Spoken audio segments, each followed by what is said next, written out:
Hey, ¿qué tal? Bienvenidos a Disidentes, Constructores de la Derecha, el podcast donde hablaremos sin tapujos de todo lo que nos importa. Mi nombre es Leonardo Alvarado y junto a Carlos Ramírez cimentamos las bases de una nueva derecha en México. En este momento me encuentro con un invitado especial, Javier Santa. Javier Santa María, mejor conocido como Santa, pues para fines prácticos y de comodidad en este programa. Ya hemos hablado con él anteriormente sobre el tema de España. Ahora nos gustaría mucho hablar sobre el tema de Ucrania. Todo a raíz de ver que hay muchos círculos de las derechas que apoyan a Putin o incluso católicos que promueven la figura de Putin porque está en contra del lobby LGTB, que impone una visión, entre comillas, católica, defendiendo estos valores cristianos de Occidente, pero que con juicio crítico podemos asegurar que esto no es así. Hay muchos por ahí trapos de este señor que no son muy buenos para la sociedad, ¿no? Y el tema de Ucrania es algo muy reciente. Así que, amigo, ¿cómo estás? Muy bien, y encantado de que me traigas a tu podcast. ¿No? Es un honor. Ahora, pues, ¿te parece que podamos abordar este tema Mm, desde la perspectiva histórica? sí. Rusia. Pues mira, más o menos para que nos hagamos una idea. Los rusos consideran el origen de Rusia en la misma Ucrania, en lo que se llama ¿Kiev? la Rus de Kiev, justo. Ya en la Edad Media, como en el siglo XI-XII, ¿vale?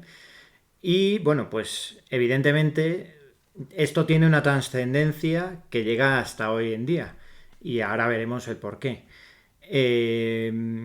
También para Ucrania esto es importante porque ellos evidentemente sienten que nacen ahí y por tanto ahí también va a haber estos choques porque sí que es cierto que ambos pueblos son eslavos pero no son el mismo pueblo, ¿vale? Por eso también tienen un idioma que es parecido pero no es igual. Bueno, los ucranianos siempre han estado bajo dominio ruso. Y de hecho, una de las reivindicaciones que tiene Ucrania de siempre es que bajo el dominio ruso nunca se pudo hablar el idioma ucraniano, el idioma que tienen ellos. ¿Vale? Y además, viendo la historia, se ve que los ucranianos han sido el pueblo que más han sufrido el tema de las migraciones masivas que siempre han hecho los rusos, bajo la época del zarato ruso, pero también bajo la época comunista. ¿Vale? También recordemos que Ucrania fue la que sufrió el Holodomor, que es el mayor asesinato de gente a causa del hambre que provocó El comunismo. Stalin, el comunismo en Ucrania. Se Las estima, hambrunas. sí, la hambruna que dejó a la gente sin Sin un nada que pan. comer y se estima que murieron más de 5 millones de personas. Se cuenta que la gente iba caminando por los caminos no eran de tierra, eran de cadáveres. ¿Vale? Para que nos hagamos una idea, De lo fuerte que es la realidad claro, histórica. de la realidad histórica, que veamos que Ucrania considera todos estos hechos agravantes y les forjan una Nacionalidad. identidad, claro, una identidad que ellos tienen el Holodomor como algo en plan que une ese país. Y los rusos también, para que también entendamos, los rusos consideran que Ucrania es como su nacimiento, ¿vale? Entonces, Rusia lo considera Ucrania porque Ucrania lleva 400 años invadido por los rusos, pues que Ucrania es suya, ¿vale? Entonces, esto es la base histórica, ¿vale? Para que vayamos entendiendo el contexto. Nos vamos ya a la caída del comunismo, ¿vale? Y ya la separación definitiva de Ucrania con Rusia. Y el acercamiento de Ucrania con Occidente. Que Rusia considera una traición que hizo Estados Unidos en los acuerdos de la disolución de la URSS. ¿Vale? Por eso también entender este contexto, que es importante. Rusia considera una traición que Ucrania, o sea, que Estados Unidos y la OTAN se estén acercando a Ucrania, porque según los rusos, ellos dijeron que, perfecto, que ellos se disolvían, pero que, por favor, que los países de su órbita no se los tocara. Sí, por temas de seguridad Claro. nacional, de la cercanía de la OTAN, de Sí, misiles. porque además ellos consideran que Moscú es la tercera Roma, ¿vale? También son detalles importantes y que ellos son como los patriarcas, los defensores del mundo eslavo, ¿vale? De todos los eslavos, ¿vale? Entonces son detalles que hay que tener en cuenta también, o sea, no quiero decir que sea para defender tanto lo ruso como lo ucraniano, es simplemente para poner en contexto las dos realidades. Bien, cuando pasa el Euromaidán, que es la revolución naranja de Ucrania, se inicia la guerra del Donbass. Y hay mucha gente que se quiere separar porque es prorrusa. ¿Por qué? Bueno, hemos explicado las grandes migraciones que hacía Rusia, tanto bajo la época de Zarato y sobre todo en la época comunista, ¿vale? En Crimea, tanto en Crimea como en la zona del Donbass, toda esa gente que existía antiguamente, que eran tártaros, se les movió de ubicación, ¿vale? Se les desplazó a la fuerza y se le dio las tierras a gente rusa. Y por eso, cuando pasa el Euromaidán y hay unas decisiones que afectan a la población rusa del país, que es la prohibición del idioma ruso, ¿vale? La que no, el pueblo ruso no podía utilizar. El pueblo ruso hablante, ¿vale? Los rusohablantes no podían utilizar su idioma para, pues, en la administración pública, pues claro, se sintieron atacados. Pongamos que más del 95% de la población de Ucrania sabe ruso y habla ruso, ¿vale? Entonces, mucha de esa gente rusohablante que no sabe ucraniano se sintió atacada y ahí vio un filón Putin, que en ese momento ya estaba gobernando el país, para entrar en ese país. Rusia dice, lo niega, ¿vale? Evidentemente por temas de... Pues bueno. Sí, tratados internacionales, sí, paz en el mundo. Claro, o sea, evidentemente, o sea, por temas de cuestión de Estado, no vas a reconocer que tú te involucras en los asuntos de otro país. Evidentemente, pero vamos, se sabe perfectamente que Rusia apoyó tanto con dinero, con armas y con hombres. Entró el ejército de Rusia en la zona del Donbass, incluso en Crimea. De hecho, se ve que ahora tienen, se ve que tienen los barcos, bueno, ahora no por la guerra, pero que tenían en la base de Sebastopol, ¿vale? Entonces tenemos que entender esa situación, ¿vale? Ucrania defiende lo suyo, ¿vale? Y Rusia también defiende lo que considera que es suyo, que es que Ucrania tiene que estar bajo su órbita y no tiene que estar bajo la órbita otanista, occidental. Aquí la cuestión, ¿vale?, es el por qué Putin es admirado por, digamos, mucha gente tanto de extrema izquierda como de derecha. Además es curioso cómo puede atraer gente que ideológicamente están en las antípodas. Opuestos. Sí. Por una sencilla razón. Putin es una persona que ha vivido el comunismo y que ha mamado el comunismo y que ha participado del comunismo y que era jefe de los comunistas. Era jefe del servicio secreto de la KGB. Sí, y esto mucha gente no lo sabe, pero... Claro. Y, o sea, y es una persona que se declara él abiertamente comunista, él lo ha dicho siempre. Ahora bien, él es un tipo súper práctico, súper inteligente. O sea, no es tonto, no es un loco. Es un tipo súper inteligente y que se sabe mover muy bien. Él que vio que cuando se desintegra la Unión Soviética, la Rusia, que los rusos consideran que era el gendarme de Europa por las guerras napoleónicas y después de las guerras napoleónicas del siglo XIX y a comienzos del XX, está muriendo. Entonces, hay un proceso de generar una nueva Rusia, ¿vale? Un nuevo proyecto. Un nuevo proyecto. Y ahí es cuando pilla la teoría de una persona que se llama Alexander Dugin, ¿vale?, que habla sobre la construcción de la nueva Rusia y del euroasianismo, ¿vale? Euroasianismo, ¿vale? Entonces, esta persona tiene muy claro, Dugin, que Rusia tiene que atacar lo LGTB, pero también Occidente. Y, evidentemente, el catolicismo es antirruso. Para ellos, el catolicismo es antirruso. Y esto lo tenemos que tener muy claro. La ideología que sigue Putin dice que el catolicismo es antirruso. Entonces, ¿por qué la gente de extrema izquierda apoya a Putin? Pues porque es es anticatólica, ¿vale? ¿Por qué hay gente de derechas siguiendo a Putin? Pues bien, porque ellos, para Rusia, consideran que lo LGTB pudre el Estado, pudre la sociedad, y para ellos la ideología LGTB no puede entrar. Y por eso hay gente que piensa que Putin es un salvador de Occidente porque va en contra de temas como la ideología de género y lo LGTB.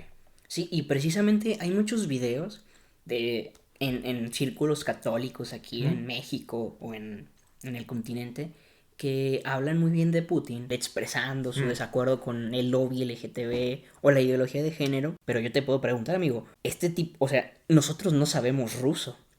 Entonces, a veces puede ser que los propios subtítulos que ponen, que según está diciendo eso, ni siquiera están hablando de eso. Porque esto es lo curioso, ¿no? Desde tu experiencia tú me puedes decir, es que yo sí conozco Rusia. Yo sí he visto Ucrania. Yo he estado tanto en Ucrania como en Rusia. Y por eso conozco la idiosincrasia de ambos países. Por eso, me refiero, siempre que tratemos de hablar de una guerra o de... Antes de posicionarnos a favor o en contra de uno de los dos bandos, siempre hay que conocer los motivos reales de por qué está pasando eso. Y evidentemente, o sea, los motivos ucranianos están claros y la verdad es que es una violación de su soberanía. Evidentemente, el entrar en su territorio y el forzarles, si ellos quieren ser occidentales, a forzarles que no sean occidentales, pero también hay que entender que Rusia no hace las cosas porque solo quiere molestar a Occidente o quiere, ¿no? O sea, me refiero, ellos tienen bases de que, oye, es que, me refiero, yo llegué a un acuerdo con Occidente, según ellos, que no me iban a tocar los países que tenían bajo mi órbita. Y por eso llegamos a esta situación. Yo creo que ha sido una situación que tanto Rusia como Estados Unidos yo creo que han forzado demasiado y que pues los pobres ucranianos están sufriendo las consecuencias. Sí, de no tomar un acuerdo muy puntual sobre esto, y vemos ahora que la OTAN está apoyando a Ucrania, Estados Unidos brindando armamento militar que es muy eficaz a la hora de destruir los blindados rusos, pero pues queda en duda, ¿no? ¿Hacia dónde se dirige Ucrania? ¿Cuál es tu punto de vista de qué es lo que le espera a Ucrania? Pues bueno, o sea, la verdad es que evidentemente en la guerra todo es posible, pero la situación no es ni buena ni para Rusia ni para Ucrania, sobre todo para los civiles ucranianos, que son los que están sufriendo verdaderamente la guerra. Y digo que no es ni buena ni para un bando ni para otro porque no tiene perspectiva de que la guerra se vaya a decidir. Tiene pinta de que se va a quedar en un estancamiento, en un stand-by, estilo a la guerra del Donbass. ¿Por qué digo esto? Bueno, todo el armamento que se le está administrando de la OTAN, mucha parte de ello es propaganda que utilizan los países, porque el suministrar 2 carros de combate, un país, otro 3, etcétera, etcétera, genera en ámbito militar un caos logístico. Las guerras, como bien decía Napoleón, las guerras las gana el dinero y el dinero. Las guerras son dinero, dinero y dinero. Y la logística es algo fundamental para una guerra. Si la logística falla, tu guerra va a estar muy mal. Muy estancada. Muy estancada. Entonces, Ucrania, sí, se le está suministrando armamento, pero el problema es, primero, que los tiempos de aprendizaje son elevados.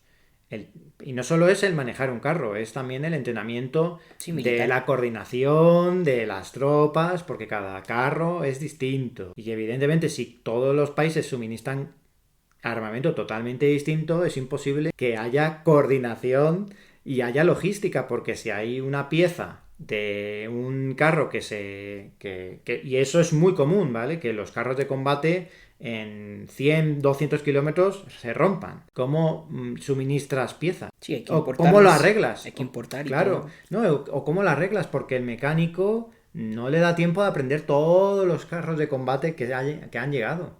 Con lo cual es una situación de Ucrania que es mala, porque sí, estamos suministrando armamento, pero es que es propaganda, desgraciadamente. Y para Rusia también, el problema es que Rusia yo creo que se está topando con la dura realidad. Sí, porque ya van casi, creo que son 14 meses, ¿no? Sí, un año y... 4 meses. Un año y 4 meses. Empezó a finales de febrero del año pasado, pues un año y 4 meses, 4 o 5 meses. Y la dura realidad de Rusia es que tiene un problema enorme de corrupción a nivel militar. Esto era una cosa que se decía en el siglo XIX, en la guerra de Crimea, de Inglaterra y Francia contra Rusia. Y es que decían, los rusos cuentan con varios millones de soldados, pero a la guerra van unas decenas. ¿Por qué? Porque una de las cosas que tiene el ejército ruso es que el general recibe dinero por cada soldado que tiene asignado. Con lo cual, la corrupción entra porque los generales ponen que tienen más soldados de los que tienen, para quedarse ellos el dinero. Entonces, están viendo que la corrupción que tiene en el ejército es brutal, con lo cual no tiene fuerza de combate. Por lo tanto, evidentemente esto pues puede cambiar, no, pero vamos, o sea, yo si tuviera que apostar a corto o medio plazo, la guerra va a seguir estancada, desgraciadamente. Y un punto muy interesante de estos dos paralelismos de la guerra, tanto de Ucrania como de Rusia, de que la están pasando muy mal pues el ejército y también los civiles. No se habla mucho de un fenómeno que pude presenciar, no con mis ojos, pero sí a través de testimonios, que es toda la crisis social que vive Ucrania deriva en que está existiendo un tráfico de personas en el país hacia otros lugares de Occidente e incluso en América que pues están secuestrando niños menores de edad para pues prostituirlos. De esto se habló en el CIPAC México y bueno, Eduardo Verástegui invitó a Timbaland. Él explica cómo fue su lucha contra una red de pedófilos que salió a la luz gracias a las investigaciones que ellos hacían, pero se dieron cuenta de que venía desde Ucrania todo este tráfico de niños y que esta es la crisis de la que nadie habla. Y es impactante porque estas son las consecuencias de la guerra, de las que poco se sabe y que nos afectan profundamente como naciones, porque pues estamos siendo ciegos ante una realidad que amenaza pues la inocencia de los niños, que acaba con sus vidas. Yo te comento esto, ¿no? Porque lo vi y a mí me impactó muchísimo porque pues quién más habla de esto en los círculos de información, ¿no? Se habla mucho de la parte del, sí, o sea, logística, que es muy importante, de las consecuencias económicas, de las crisis de seguridad que podemos tener todos, porque Rusia pues tiene armamento militar, pero nuclear también, y eso es una amenaza para Occidente y también para América, ¿no? Entonces, todos estos problemas repercuten mucho en las naciones y en la sociedad, y estamos destruyendo vidas sin que se mencione mucho al respecto, ¿no? Sí, para añadir lo tuyo, o sea, o para complementar, es ver cuál es la realidad de Ucrania. Ucrania, o sea, al nacer, al final, había un vacío de poder. Y cuando hay un vacío de poder, no hay un Estado fuerte que controle. ¿Quién controla cuando hay un vacío de poder? Las mafias. ¿Vale? Y por esa razón pasa Sí. Que has comentado, tráfico de niños, pero es que también en Ucrania está uno de los mayores tráficos de mujeres y de vientres de alquiler, que eso no se menciona. Yo puedo elegir, oye, yo quiero tener un bebé a la carta. A la carta. Y bueno, pues pido a una madre ucraniana que se quede embarazada y me regale el bebé. Esto suena, por el término que empleas, gracioso, pero suena tan Es duro. descabellado porque es perverso que esto esté sucediendo y esto es la consecuencia de esta guerra. Y habrá muchas cosas más de las que no nos estamos dando cuenta y que quizás nunca sabremos porque hace falta gente que se dedique a hacer esto de manera valiente, ¿no? Sí. Y denunciarlo. Pero qué curiosidad, porque ¿qué clase de personas son las que emplearían este tipo de servicios? La de alquilar un bien. Pues desgraciadamente es porque desde el mundo occidental se les ofrece a esas personas que quieren tener un bebé y no pueden esa posibilidad pagando 5.000, 10.000 euros, que para una ucraniana va a ser mucho. Es un montonazo de dinero, pero para la mafia que controla eso es dinero que gratis. Y es un tráfico de seres humanos, porque al final no deja de ser un tráfico de seres humanos que mueve millones de euros. Y es lamentable porque entonces recuerdo hace poco que he escuchado que actualmente hay más esclavos en este planeta que cuando la esclavitud era permitida o era legal. Y ahora resulta que vivimos ante una esclavitud moderna muy silenciosa, no solo en Ucrania, también podemos abordar muchos temas, ¿no? Sí, sí, sí. Como en China, todas las personas que maquilan cosas, en la India también, que maquilan cosas, y en otros países de Asia que viven esto, también en África, ¿no? En Entonces, África, sobre todo, los niños soldados. sí, estos menores que son empleados en las guerras civiles, pero por dictadores, ¿no? Entonces vemos que las guerras ocasionan ganancias, más bien, producen ganancias para las personas que venden armamentos, pero generan miseria a todos aquellos civiles que están inmersos en esa situación, y a la larga también produce pues toda esta crisis humanitaria de la que vamos a ver sus resultados muy pronto, porque pues si ya los estamos viendo con el tema que te dije, ¿no? De la trata de personas, de los niños, pues qué otras cosas tan oscuras se pueden estar moviendo en este momento. Así es, y es una pena. Y esto es, pues, las cosas por las que tenemos que seguir luchando por un mundo más justo. Y si vemos en nuestro país que se ofrece que si quieres tener un niño por 10.000 euros o por el dinero que sea, Hay que denunciar eso. hay que denunciarlo. ¿Sí? Y precisamente esta denuncia este programa, pienso yo que puede tener una conclusión muy importante para las personas que se dicen católicos o que son católicos, que no apoyen la guerra, pero no apoyen tampoco esta parte de Rusia, ¿no? Porque al final del día, esta es la consecuencia de unas tendencias ideológicas de Rusia, de Putin, que está teniendo crisis y consecuencias que vamos a tener que afrontar como personas. Quizás aquí en América, pues todavía no. En México todavía no vemos esto, pero ustedes como españoles. Sí, bueno, aquí en Hispanoamérica las guerras de Rusia se sienten. Me refiero, o sea, Rusia ha invertido mucho dinero aquí en Hispanoamérica para financiar movimientos totalmente anticristianos. Sí, la extrema izquierda, ¿no? De extrema izquierda, correcto. O sea, y por eso se ve que esos grupos luego apoyan a Putin. O sea, el grupo de Puebla votó a favor, bueno, no votó en contra de la guerra. Preguntémonos el por qué. Sí, estos intereses económicos de por medio. Recuerdo estas noticias de Venezuela de que ciertos aviones rusos se aterrizaron ahí en Venezuela y que había soldados rusos. Pues todo es muy sospechoso, ¿no? Intereses económicos, financieros y de materias primas están a la orden del día. Es lamentable, ya quizás con esto podemos concluir, que muchos católicos vean a Putin como el bastión de la defensa de los ideales conservadores, por así decirlo, católicos, pero que la realidad es completamente distinta. Vivimos tan lejos que pensamos que el hecho de tener la información en redes sociales nos ayuda a crear un criterio, pero verdaderamente estamos totalmente perdidos en ese criterio porque no tenemos la capacidad de juzgar realmente toda la cantidad de información que existe en el planeta, porque tenemos un flujo inmenso de información que el cerebro se atiborra de tanta información que lo más fácil es lo que me dicen que tengo que pensar.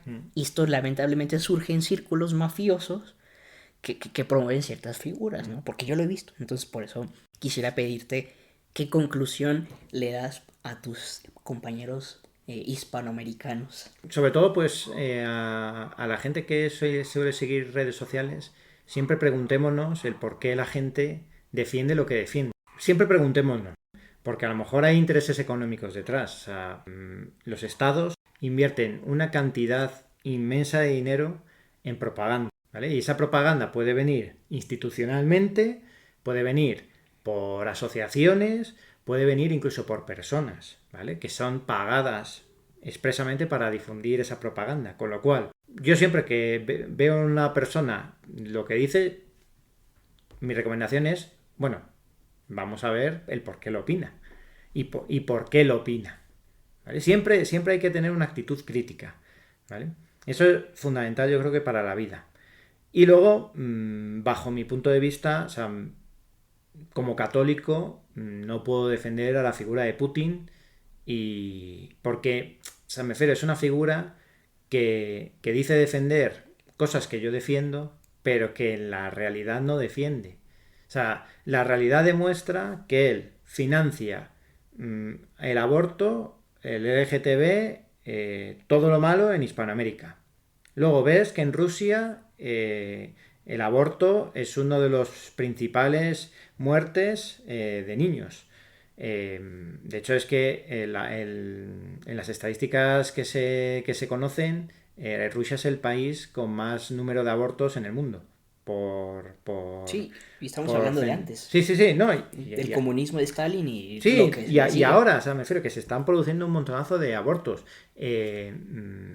Comentarios de Putin que eso es cosificar a la mujer, que las prostitutas rusas eran las mejores del mundo. Y de hecho, bueno, es que tú vas por Rusia y encontrarte prostitutas es fácil, ¿vale? O sea, encontrarte puticlubs y prostitutas de lujos es fácil, ¿vale? Entonces, si él es un señor, podríamos decir, moral, ¿por qué permite eso en su país? O sea, si alguien no permite, o sea, si alguien permite eso en su país es porque no es moral. Y ya lo escucharon, queridos amigos, Putin no puede ser un referente para los católicos, ni tampoco para aquellos que se dicen defender los valores de la derecha, ni tampoco los valores de Occidente.